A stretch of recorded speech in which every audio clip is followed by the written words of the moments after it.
La cumbre de la OTAN, la cumbre de la guerra, la cumbre del desastre, la cumbre de la decadencia. Hay muchas cosas que podemos decir de manera sutil. Podemos decir, por ejemplo, que en esta última cumbre de la OTAN en Washington se le ha declarado la guerra a China de manera subliminal, siempre jugando Occidente a decir las cosas a medias o a darlas a entender. Pero amigos, lo que ha pasado en Washington podría quedar para la historia. Jens Stoltenberg dijo muy suelto de huesos: China representa una amenaza. Desde China le dijeron, pues si eso es lo que usted piensa, lo van a lamentar. Señores, el conflicto va escalando y vamos a hablar de los últimos acontecimientos, con la última llamada entre Lloyd Austin, por ejemplo, y Andrei Belousov. Hablamos del jefe del Pentágono y el ministro de Defensa ruso. Una conversación que podría ser un detonante. En fin, desarrollaremos este y otros temas con un invitado de lujo. Usted lo debe recordar muy bien. Estamos hablando del señor Adrián Fernández. Sí, Adrián Fernández, el Boomer Noticias, una figura, una estrella de las redes sociales, quien nos dará una mirada de lo que está pasando ahora mismo en el mundo.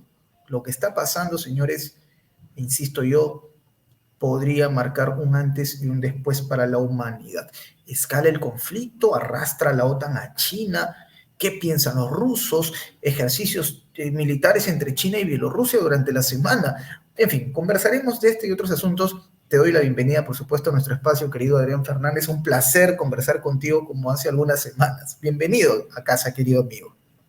Muchísimas gracias por la nueva invitación y por tu amabilísima presentación. Y sí, ciertamente, tal y como decían los propios líderes de China hace tiempo, ¿no? Cuando a alguien le caía mal, decían: te deseo tiempos interesantes, ¿no? Y parece que nos ha mirado un tuerto, tal como diríamos en España, puesto que cada día las noticias que se desarrollan son increíbles. Un gusto estar contigo por aquí para poder analizarlas. Muchas gracias, Adrián, por esas palabras. Para nosotros un placer también. Y bueno, la pregunta del millón. A ver, últimos acontecimientos nos hablan ya de una posición muy clara de parte de la OTAN, preocupante, diría yo.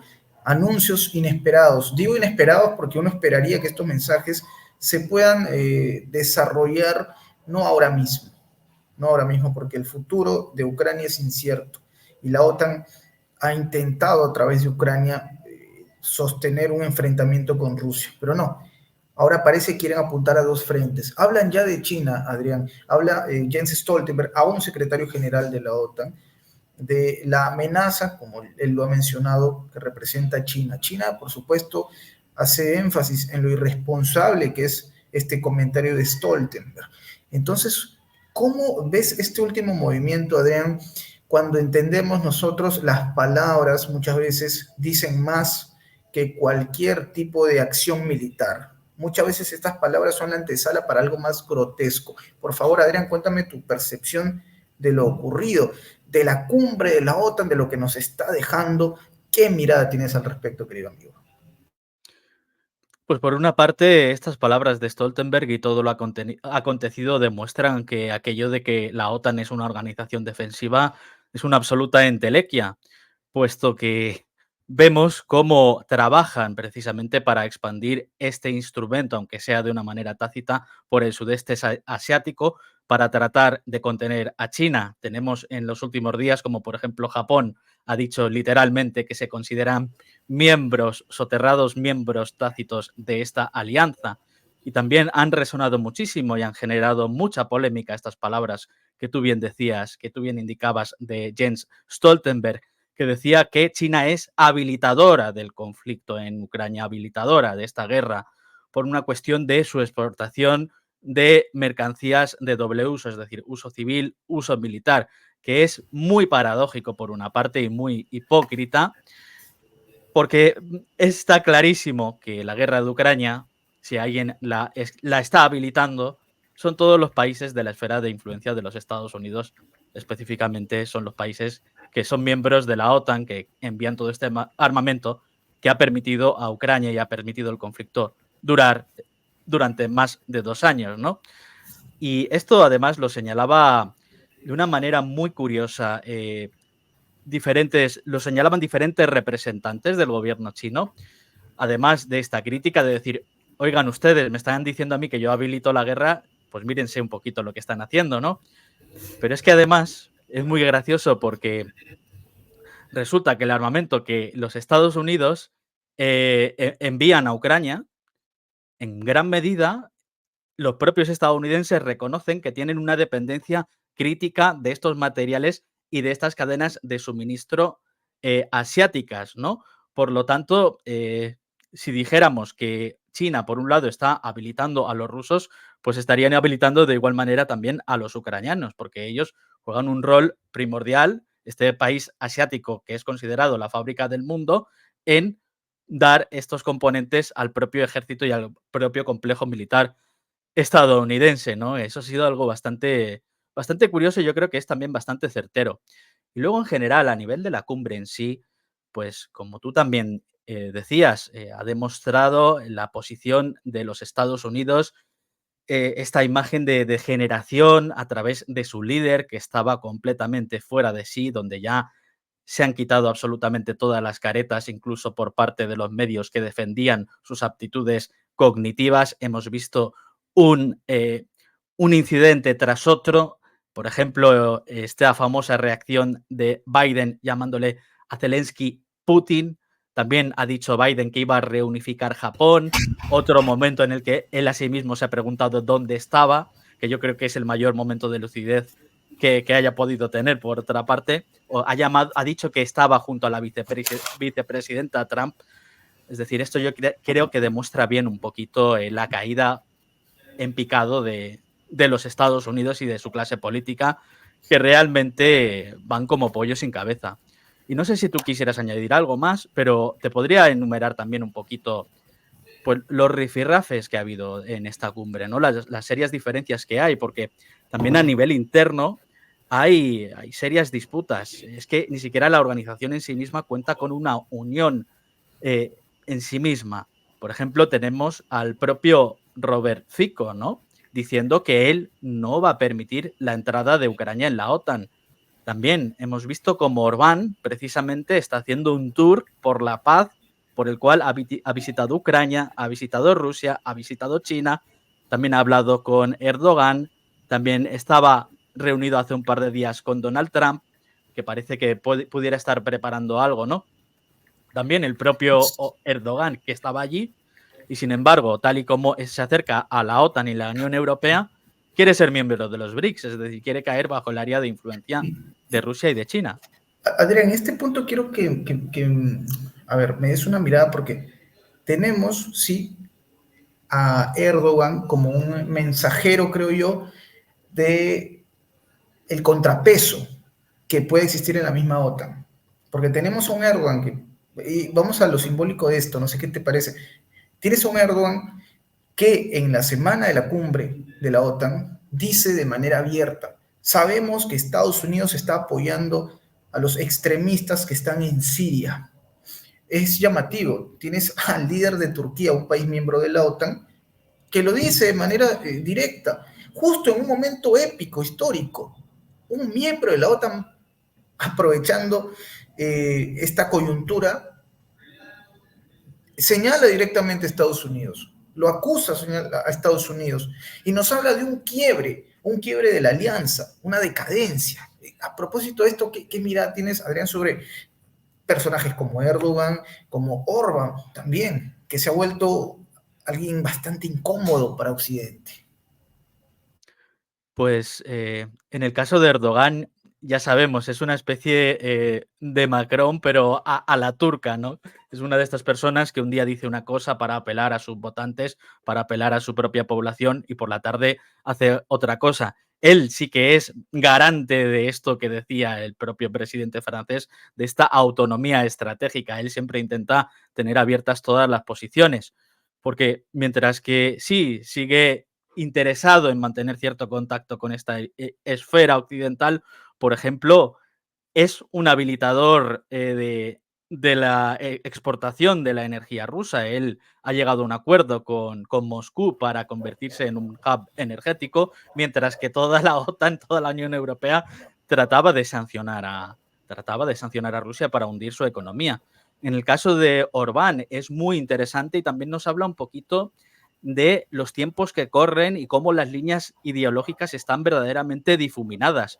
Porque Orbán es un personaje que se podría denominar como muy conservador, algunos le podrían llamar de extrema derecha, pero por otra parte es una de las personas que está demostrando tener una sabiduría estratégica y tener una amplitud de miras mucho mayor de la que presumen o podrían presumir otros miembros de esta organización, en tanto que es uno de los mayores garantes de la búsqueda de una salida pacífica de este conflicto que tantos problemas está generando. Es uno de los pocos líderes de Europa que está anteponiendo los intereses de su propia ciudadanía a las órdenes extranjeras. Y ya hemos visto, por ejemplo, a Fico el precio que tuvo que pagar por ello, ¿no?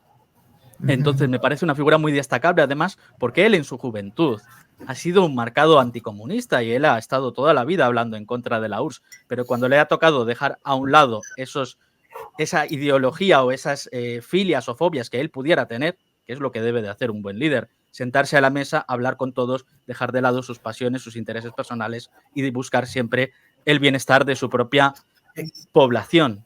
Y Adrián, disculpa, sí, disculpa que te sí, corte, sí. porque justo ese Ajá. punto, tú dices algo muy cierto. Y mira, tú hablas de un líder que deja de lado sus pasiones, y creo yo, y no sé si tú piensas lo mismo, eh, se ha evidenciado que muchos de estos líderes europeos, occidentales, dejaron de lado lo que resultaría conveniente para sus pueblos, hablo de Alemania, por ejemplo, y hacen énfasis en seguir su ideología y su rusofobia, que es marcadísima. O sea, gana el odio que pueden tener a Rusia, gana y prevalece y hace sombra sobre hechos que, desde luego, favorecerían a sus economías. Por hablar, por ejemplo, del Nord Stream 2, y que ahora se dice que Alemania estaría tratando de ocultar lo que pasó realmente. El otro día había un informe de Gaceta.ru bastante interesante sobre esto, ¿no? De estos líderes occidentales que hacen que prevalezca su odio, sus pasiones, por encima de lo que les resulta conveniente, porque claro, nadie dice que tengan que ir de la mano con los rusos, y abrazo, beso, no, no, no, pero sí dejar de lado sus propios intereses para seguir una ideología. ¿Qué te deja este tipo de reflexión? Pues a mí me parece que es un momento que va a quedar para la historia, es decir, ¿qué nación, qué país en la historia de la humanidad ha renunciado de manera voluntaria a la fuente energética, al motor de su economía? Es decir, mira, sabemos que la industria alemana depende directamente del barato gas ruso, que viene a través de estos gasoductos, de estos Nord Stream 1 y 2. También, en general, otra clase de importaciones es que Rusia tiene una vasta extensión de recursos naturales y cortarte de eso, renunciar a eso, multiplicar tu inflación, someter a tu población a una disminución de su calidad de vida, que eso por otra parte está radicalizando enormemente a los propios europeos. Yo creo que otros casos en la historia son muy raros de ver, y si quieres podemos hablar un poquito más de lo de los Nord Stream, porque es un tema que llevo siguiendo mucho tiempo. Pero es que, Sí, claro. volviendo a todo esto que tú comentabas sobre Orbán, hay un punto sobre el que quiero incidir que me parece también muy, muy interesante y es algo que ha pasado en las últimas horas. Sí. Esto es, Orbán ocupa una posición rotatoria como representante de la Unión Europea, ¿no? Y está valiéndose de ello para tratar de coordinar y de buscar un acuerdo de paz. Y entonces, las últimas noticias que están saliendo por parte de los distintos dirigentes europeos es que van a intentar negarle la capacidad a partidos, a personas, a líderes como Orbán de poder actuar de esta manera, haciendo valer su derecho legítimo dentro de la Unión Europea. Es decir, va a poder ejercer esta clase de poder solo el que se atenga a la política exterior marcada desde Washington. Entonces, la democracia solo vale cuando sigues las órdenes y los designios de una potencia extranjera que está provocando además que toda tu industria y tu economía se inmole. Pero es que todo esto tiene todavía una vuelta más. Y esto es que las pasadas elecciones europeas han demostrado que estos dirigentes, esta casta, estos líderes de la Unión Europea, de la Comisión Europea, precisamente no cuentan con un mandato popular lo suficientemente firme. Es decir, Orbán está ejerciendo como vehículo de la voluntad popular, que cada vez es mayor, de alemanes, de franceses, de españoles incluso diría, aunque la verdad que en España, por desgracia, no siguen mucho este tema, ¿no? Pero hemos visto en diferentes países cómo ha crecido exponencialmente el apoyo a una salida negociada del conflicto. Entonces, Orbán está haciendo lo que quieren los europeos o una mayoría de europeos o cada vez más europeos, pese a toda la propaganda, pese a todas las presiones, pese a todas las mentiras.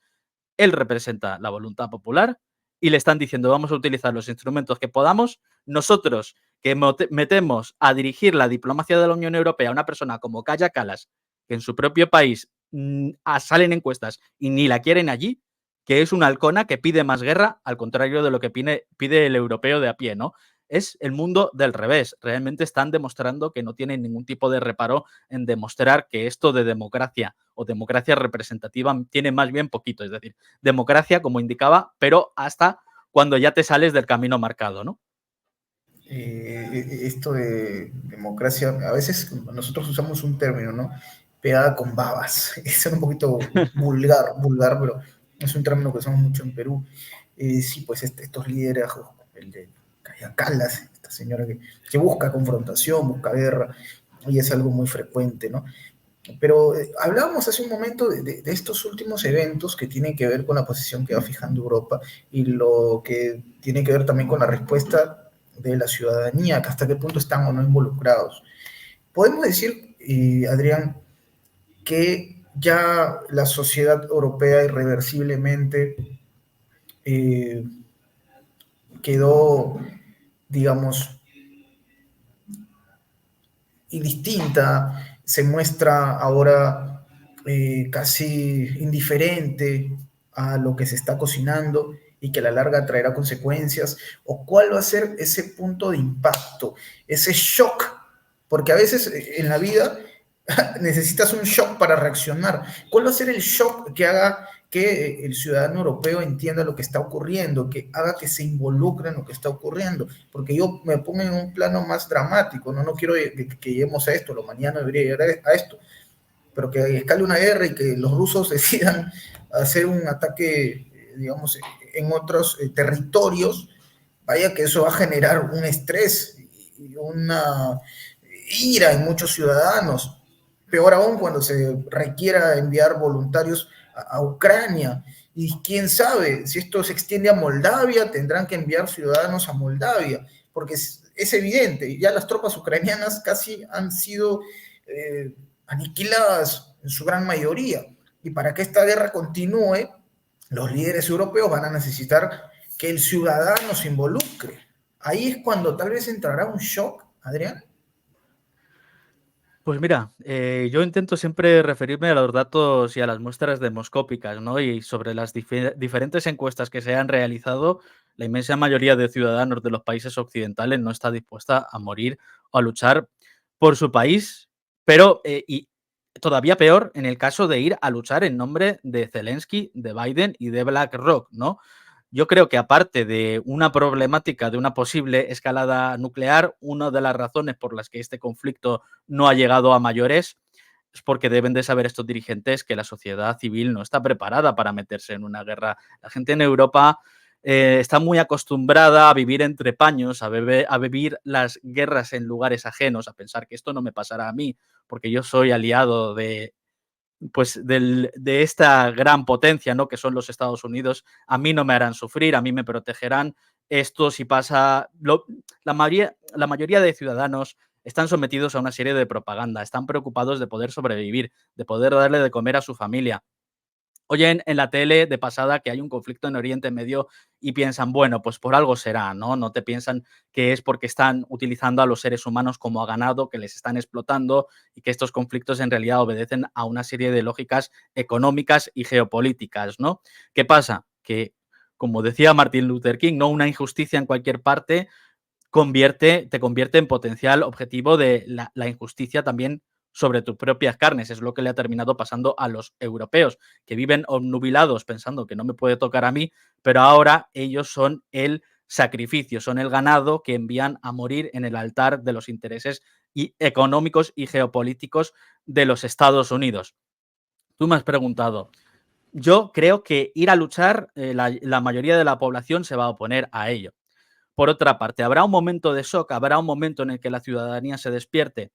Yo creo que no, en tanto que la población se está radicalizando, pero no es consciente ni va a ser consciente por qué. Es decir, la gente no va, no porque la gente sea tonta, sino porque la información con la que les alimentan no les permite ver una causa y un efecto. Es decir, el tema de las sanciones, el tema de la guerra económica contra Rusia y contra China, que ahora pretenden hacer.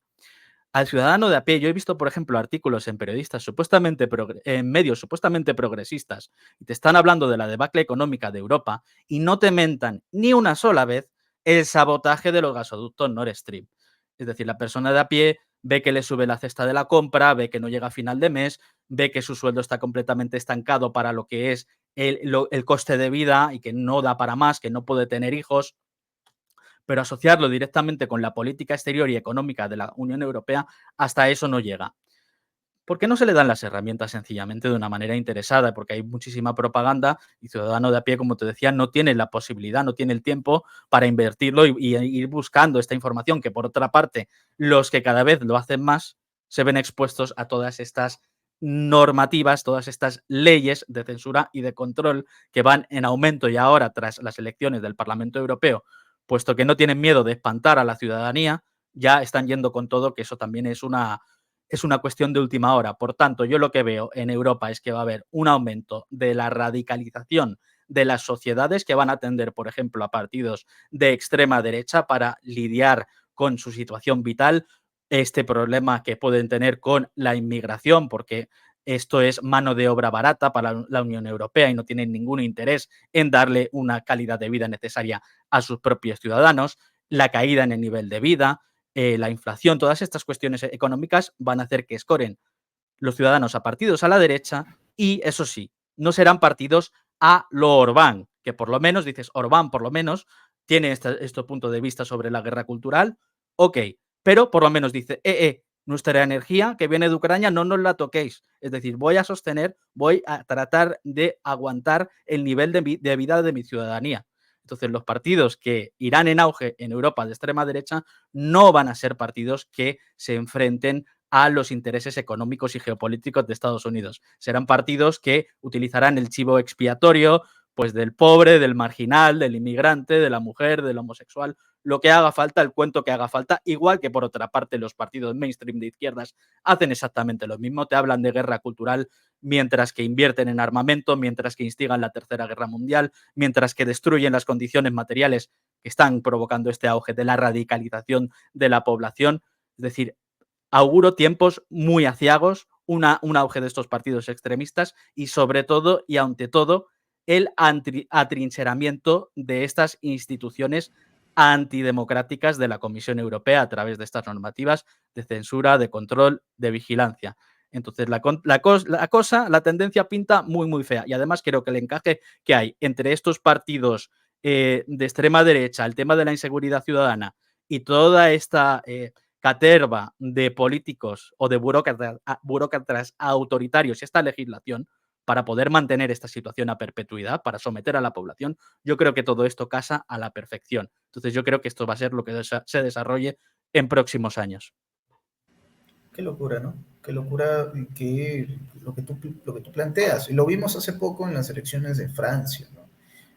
Macron y una coalición que en teoría era el contrapeso a lo que ellos denominaron radicales, como Le Pen, pues la pregunta del millón es, una vez que se comprueba, se habla de una derrota de Le Pen, una victoria de Macron y la coalición, día después aparecen informes bastante llamativos en The New York Times con inmigrantes sin hogar siendo subidos a la fuerza, autobuses para llevarlos a cualquier otra parte de Francia que no sea París, un París que la ciudad de la luz, que tiene que acoger los Juegos Olímpicos con glamour y con una mirada de desarrollo y por supuesto pero inmigrantes sin hogar puede afear la ciudad, lo digo desde la perspectiva de estos líderes, ¿no? Pero es llamativo la decisión que toma el gobierno de Macron, que se acerca mucho a lo que podría haber dicho Le Pen, tal vez,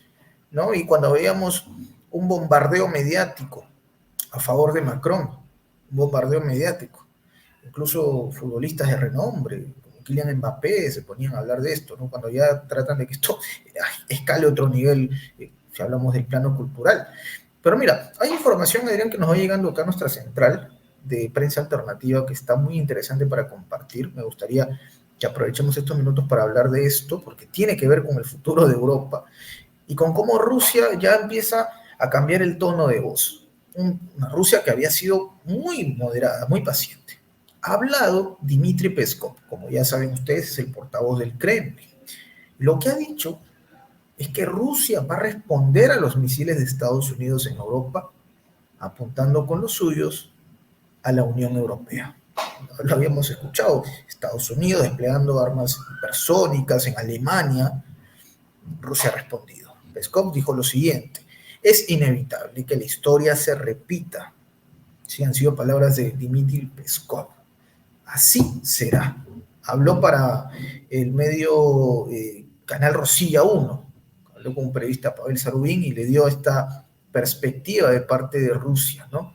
Dijo puntualmente: se trata de una situación paradójica heredada de épocas anteriores. Estados Unidos emplazaba este tipo de misiles de diversas clases, de diverso alcance, pero tradicionalmente apuntando a nuestro país.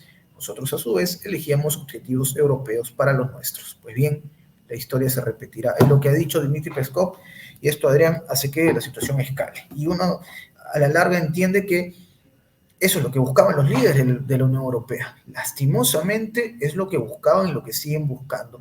La prolongación del conflicto, el poder seguir invirtiendo en defensa, ¿no? Ahora hasta le han hecho una nota al CEO de Rheinmetall, el mayor fabricante de armas en Alemania, y dicen que los rusos lo quieren asesinar, que la inteligencia estadounidense ha evitado que lo manden a mejor vida. Entonces, la situación escaló finalmente, Adrián. ¿Qué mirada tienes sobre esto? Bueno, mira, a mí lo que más vergonzante que me ha parecido, lo más vergonzante de todo esto es, pues, la alegría que tienen estos líderes europeos de aplaudir tal decisión, ¿no? Los Estados Unidos anuncian que van a situar una serie de misiles apuntando a Rusia desde Alemania, y sale Scholz, como un buen perrito, a aplaudirlo, ¿no? Es decir, aplaude no solo la destrucción de su economía, de la prosperidad y del futuro de su nación, sino que también aplaude el hecho de que se convierta en un objetivo militar legítimo. Yo, la verdad que las cosas, pintan bastante mal para Europa, y parece que no hay nadie al cargo, y parece que las alternativas que existen no son suficientes. Tenemos, el caso de Meloni, ¿no? Que se hablaba de cómo podría ser una antiatlantista y todo esto, y que iba a cambiar las cosas al menos a nivel de tratar de confrontar a la OTAN. Se habla también en términos parecidos de Le Pen. Yo, sinceramente, alternativas políticas que vayan a plantar cara a la situación que vive Europa y esta deriva, no veo por ningún lado, ni por la derecha ni por la izquierda. En términos de la cronificación del conflicto, eso es exactamente lo que le interesa a los Estados Unidos, ¿no? A nivel estratégico, a nivel geopolítico. En tanto que, mira, a los Estados Unidos que haya misiles rusos apuntando a Alemania se la trae al pairo, vamos a decir. Porque los Estados Unidos, debido a su privilegiada situación geopolítica, se dedican precisamente a generar esta clase de fricciones, de rencillas a lo largo del mundo, y nunca tienen ningún tipo de problema. Ahora sí, los rusos ya han avisado, oye, que si se desata el infierno en la tierra, si van a cobrar los europeos, dicho vulgarmente, aquí tenemos submarinos nucleares también con la capacidad de sobra para hacerte una visita. Es decir, esto ya no es un conflicto contra los libios, contra los afganos, contra Saddam Hussein en Irak. No, no, no, no, no. Te estás enfrentando a la principal potencia nuclear del planeta, así que cuidadito a dónde quieres llegar, ¿no? Y en ese sentido, parece ser que ha habido declaraciones también en torno a un potencial cambio en la doctrina nuclear rusa que se está planteando, que si quieres podemos hablar de eso porque me ha parecido verdaderamente preocupante. Sí, sí, sí, sí, claro, lo ibas a mencionar, Adrián. El cambio en la doctrina nuclear, que entiendo yo, tiene que ver con una posición que ya han fijado en la Duma estatal. Pero a ver, cuéntanos un poco de eso, porque en verdad, sí, esto ya nos habla de un protocolo distinto, quizás agilizar tiempos, agilizar procesos para que esto estalle. A ver, Adrián, cuéntanos un poco de esto. Pues como bien indican desde Moscú, esto en teoría se plantea a nivel de adecuarse a la nueva situación, ¿no? A la que se enfrentan y a esta potencial escalada que parece que no se renuncia a ello. Tristemente, no se busca una salida pacífica de este conflicto, que por cierto se ha publicado hace poco en el Financial Times, creo que es un artículo precisamente denunciando esto, que la situación del ejército ucraniano no va a cambiar, que la situación solo va a ir a peor y que si se busca el bienestar y la prosperidad de la propia Ucrania, el mejor momento para negociar y buscar una salida pacífica sería ahora, ¿no? Por otra parte, parece que se está dando absolutamente lo contrario y a esto obedece lo que se está comentando acerca de este cambio en la doctrina nuclear. Por ejemplo, tenemos a Dmitry Peskov, que lo tengo por aquí apuntado, que dice que Putin comenta que se está trabajando para alinear la doctrina nuclear con las realidades actuales. Y luego tenemos a Andrei Kartapalov, el jefe del gobierno ruso del Comité de Defensa de la Cámara Baja del Parlamento, que ha dicho: si vemos que los desafíos y las amenazas aumentan, significa que podemos corregir algo en la doctrina con respecto al momento del uso de armas nucleares y a la decisión de hacer ese uso. Que esta conversación, estas palabras son verdaderamente preocupantes, en tanto que hasta este momento la doctrina nuclear rusa se limita a una actitud defensiva. Es decir, bajo este documento que creo que se reveló en 2020, Rusia respondería con armas nucleares si, por ejemplo, se enfrenta a un ataque nuclear de otra nación, si se enfrenta también a que alguien esté dañando las instalaciones que les permiten dar la respuesta a los rusos, ¿no? Si estos hilos nucleares se ven atacados, algunos de ellos, entonces Rusia puede que diga, vale, pues como estamos bajo asedio, vamos a responder de inmediato para que no eliminen esta capacidad de respuesta. También, obviamente, respondería Rusia si detecta algún indicio de algún ataque nuclear o si una agresión con armas convencionales es lo suficientemente importante como para amenazar la supervivencia del Estado ruso, que está en la línea roja que hasta el momento marca su doctrina nuclear. Pero en torno a todas estas discusiones, he estado leyendo antes de entrar en esta intervención, que ya hace un año Putin dijo que posiblemente podría adecuar su doctrina nuclear hacia algo parecido a lo que hacen los Estados Unidos, ¿no? Que por su parte los Estados Unidos no tienen esta política de no golpear nunca primero, es decir, ellos no descartan hacer un ataque preventivo con armas nucleares y dicen que el objetivo, según su doctrina, es disuadir a otros países de ataques sobre los Estados Unidos y sus aliados. Esto podría incluir, por ejemplo, incapacitar a un país como Rusia o tratar de hacerlo. Y tampoco hay que olvidarse que los Estados Unidos son los únicos que han utilizado estas armas en un teatro de guerra en marcha, como es lo que ocurrió en Hiroshima y Nagasaki, ¿no? Entonces, también leyendo un poco sobre el tema, he visto un artículo del Financial Times que describía cómo supuestamente se habían revelado una serie de artículos confidenciales rusos que databan de la estrategia que se han marcado desde 2008 a 2014 y he encontrado algo muy interesante.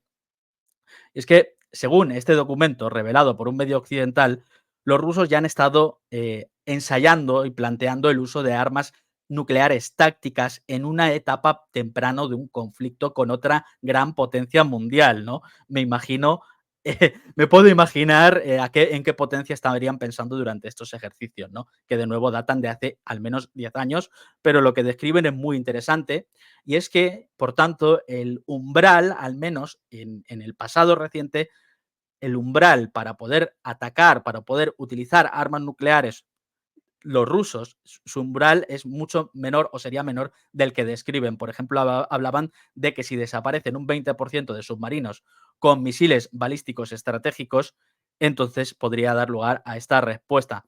Entonces, ¿qué me dice esto a mí? Pues toda esta habladuría que hay acerca del cambio de esta doctrina, que de nuevo es verdaderamente algo de lo que nadie debería desear que se estuviera hablando. Pero, ¿qué me planteo? Pues que Rusia quizá es consciente de que alguna de sus acciones, por ejemplo, en respuesta a un ataque en profundidad sobre su territorio con armas de la OTAN, quizás digan, oye, pues sabiendo que esto va a dar a una espiral, va a dar lugar a una espiral de escalada, ataquemos primero directamente con un arma nuclear, ¿no?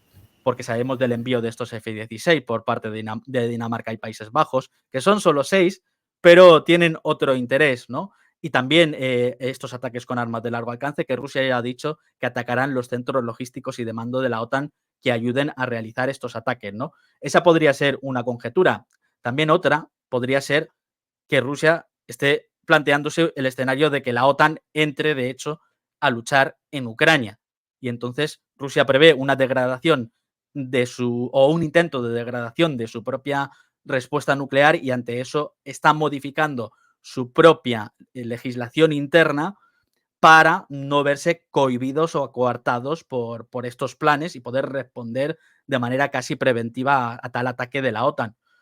O simplemente también puede que se estén planteando lo que dicen muchas voces dentro de Rusia, que es esto que comentan de desescalar para, perdón, escalar para desescalar. Esto es, utilizar un arma nuclear táctica para demostrar que son capaces de llegar hasta ese punto.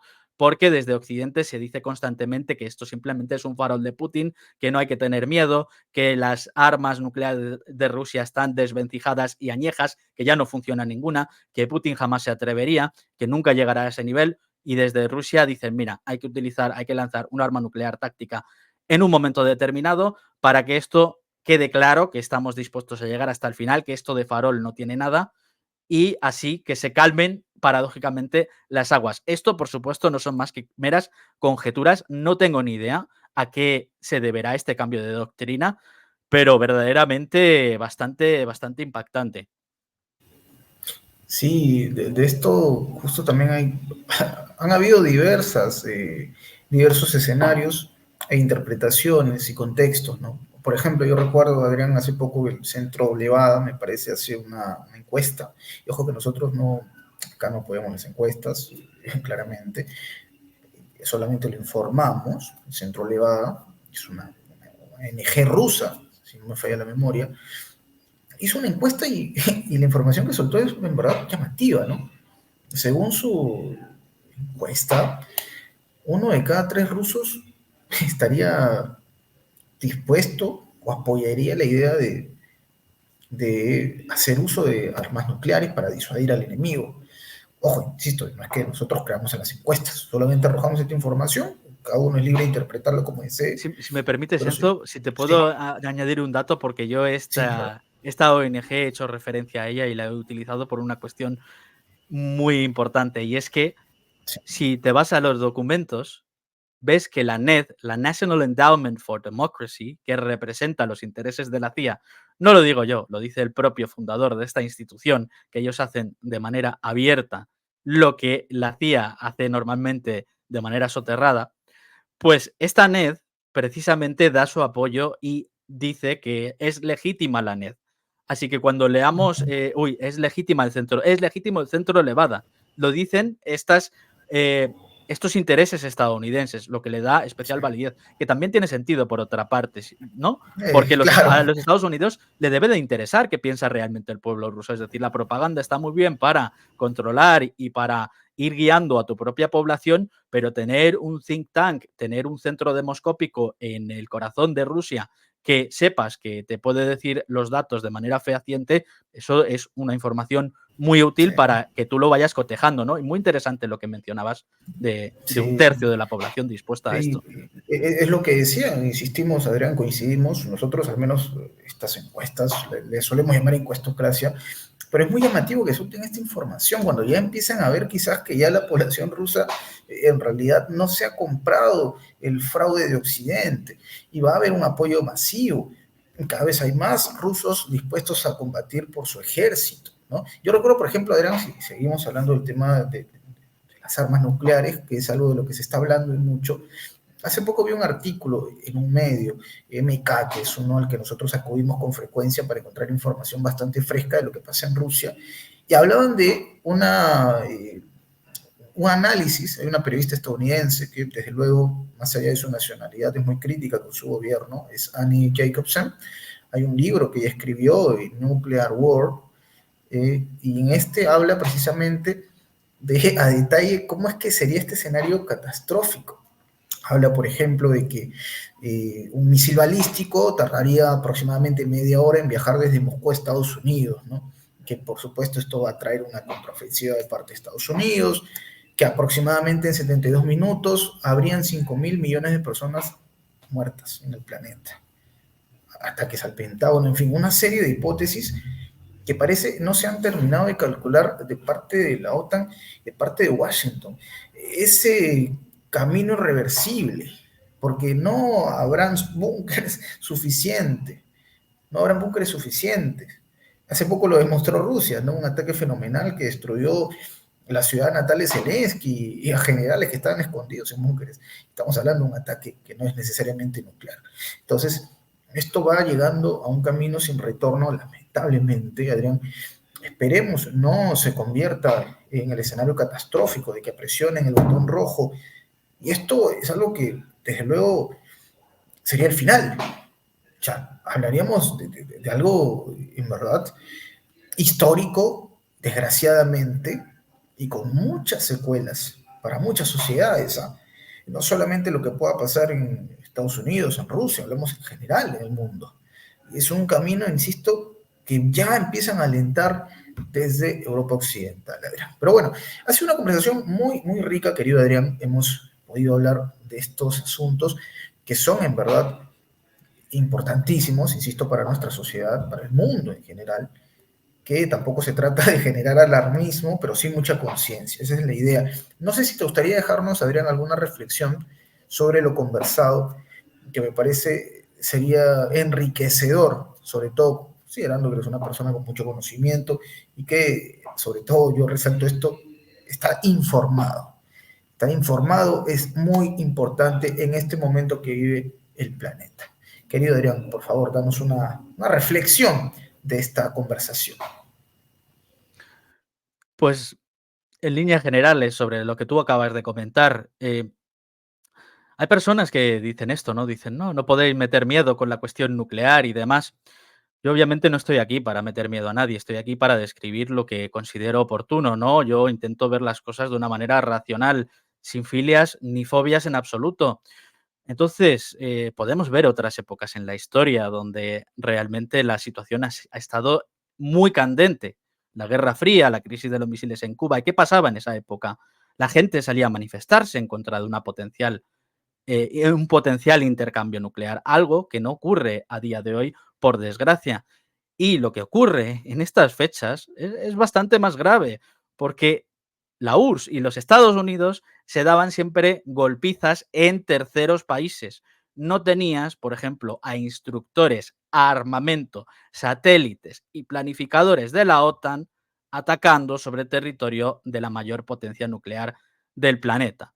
Por tanto, ¿podemos asegurar que esto va a ocurrir? En absoluto. Pero el mero hecho de que exista esta posibilidad ya debería de incentivar que nos movilicemos, ¿no? Y realmente también la gente apela mucho a la racionalidad de estos dirigentes, de estos líderes. En realidad, de racionalidad muy poco, porque no hubiéramos llegado a este punto, a este escenario, si de verdad tuviéramos líderes cabales, porque por otra parte, la OTAN y Occidente, en cierta medida, ha convertido en existencial este conflicto en Ucrania, en cierta medida, cuando no lo necesitaban, cuando no debían hacerlo. Ellos mismos se han puesto la trampa y van con todo hacia ese momento, ¿no? Por tanto, también hay que tener en cuenta que lo que dirigen el mundo son personas que tienen una ideología, esta ideología neoconservadora de dominio hegemónico global, de decir el planeta será mío o no será de nadie, y cómo realmente toda esta maquinaria que se ha construido a lo largo de décadas, alimentada por intereses económicos, intereses también militares de esta industria de la muerte, de la que ya nos alertaba Eisenhower, esto ha tomado una tendencia, una dinámica, es una criatura que vive y respira por sí sola.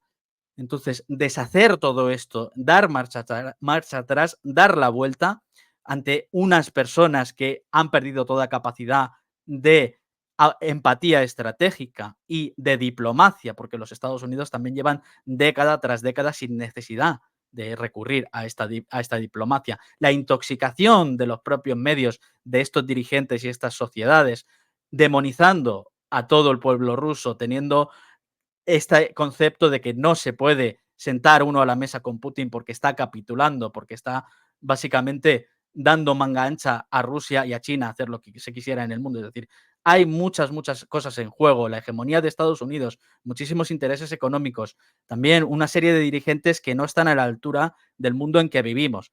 Por tanto, ¿podemos estar seguros de que vendrá este problema? No. Pero esto lo decía el propio Joe Biden en 2022. El que no lo crea lo puede ver el artículo. Quizá en un momento de lucidez sempiterna que dijo: no queremos permitir el uso de armas de largo alcance sobre Rusia porque esto podría provocar un escenario de tercera guerra mundial. No lo digo yo, lo dijo Joe Biden. Por tanto, los pueblos parece que sí están respondiendo, cada vez más se está demostrando a través de encuestas y el voto y la abstención que dan la espalda a estas políticas, ahora queda en manos de estos dirigentes que de momento no han demostrado actuar en base a unos principios o a una lógica fundamentada. Y una vez indicado esto, pues nada, pues habrá que seguir por aquí tratando de educarnos, tratando de informarnos para ver si la sociedad despierta y podemos detener esta maquinaria antes de que sea demasiado tarde. Así es, Adrián, es una posición muy respetable la tuya, compartimos esta mirada, haces alusión a algo que es verdad, esto lo dijo Joe Biden, está muy clarísimo, ¿no? En su rato, como tú dices, en ese rapto de lucidez que tuvo, dijo algo muy cierto. Entonces, señores, estos líderes del mundo que entiendan que deben estar a la altura del progreso, de un sostenimiento para la humanidad. No sean esos cual jinetes de apocalipsis quienes traigan la destrucción a nuestro planeta, porque solamente hay uno, al menos de lo que conocemos actualmente. Adrián, te doy muchas gracias por tu tiempo, tu generosidad y por favor, seguramente el público quiere saber dónde puede encontrarte, cómo podemos saber más de ti, tu canal de YouTube, tal vez, tus redes sociales. Adrián, cuéntanos un poquito más sobre esto. Sí, yo solo quiero añadir una cosita más, porque realmente yo intento decir lo que opino sin poner ningún tipo de tirita ni nada por el estilo, pero es importante la filosofía estoica, es decir, hay que actuar, hay que conocer los eventos, pero hay que llevar una vida al día a día, tratando de ser felices, tratando de hacer felices a los demás, independientemente de todos los condicionantes externos. Eso es lo que está en nuestra mano. Hay que disfrutar de nuestra familia, hay que luchar por el bienestar de los nuestros y hay que vivir la vida con una perspectiva pues positiva, ¿no? Y hay que tratar siempre de ir avanzando y ir mejorando como seres humanos. Eso es lo que está en nuestra mano, ¿no?